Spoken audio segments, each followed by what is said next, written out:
Nous allons maintenant remplir le CERFA de déclaration de nationalité française au titre du mariage avec un conjoint français. Pour commencer, il y a deux catégories à remplir. La catégorie demandeur et la catégorie conjoint français. Commençons par la catégorie demandeur qui concerne la personne demandant la nationalité française.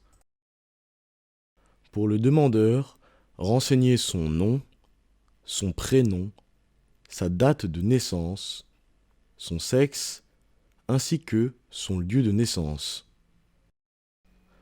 Ensuite, renseignez les mêmes informations, à savoir nom, prénom, date de naissance et lieu de naissance pour le père du demandeur et la mère du demandeur. Enfin, renseignez l'adresse du demandeur avec le numéro du bâtiment, le numéro de l'escalier, le numéro de l'étage, le code postal, la ville, son numéro de téléphone, ainsi que son adresse mail. Maintenant, pour le conjoint français, nous allons remplir des informations similaires. Remplissez pour le conjoint français son nom, son prénom, sa date de naissance, son sexe, ainsi que son lieu de naissance. Ensuite, pour le père du conjoint français, remplissez son nom, son prénom, sa date de naissance et son lieu de naissance. Faites la même chose pour la mère du conjoint français. Enfin, si votre conjoint ne vit pas avec vous, remplissez son adresse avec numéro de bâtiment, numéro d'escalier, numéro d'étage, code postal, ville, téléphone et adresse mail. Remplissez ensuite la date du mariage, la date d'entrée en France, le lieu du mariage, avec la ville et le pays. Maintenant, indiquez si vous avez résidé dans un pays autre que la France au cours des 10 dernières années. Si oui, précisez le pays ainsi que la durée du séjour avec la date de début du séjour et la date de fin du séjour.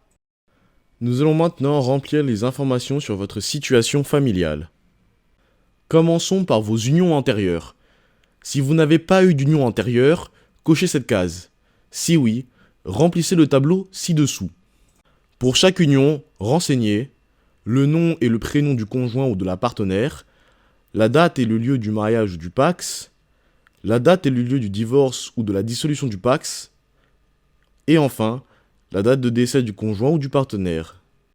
Maintenant, concentrons-nous sur vos enfants mineurs vivant en France ou à l'étranger, issus de vos unions actuelles ou des unions antérieures. Pour chaque enfant, renseignez son nom et son prénom, sa ville et son pays de naissance, s'il est français ou non, sa date de naissance, s'il est issu de votre union actuelle ou non, et s'il réside avec vous.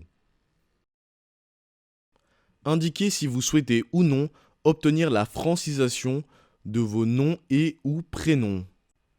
Pour terminer, rajoutez le lieu et la date de signature avec votre signature et celle de votre conjoint.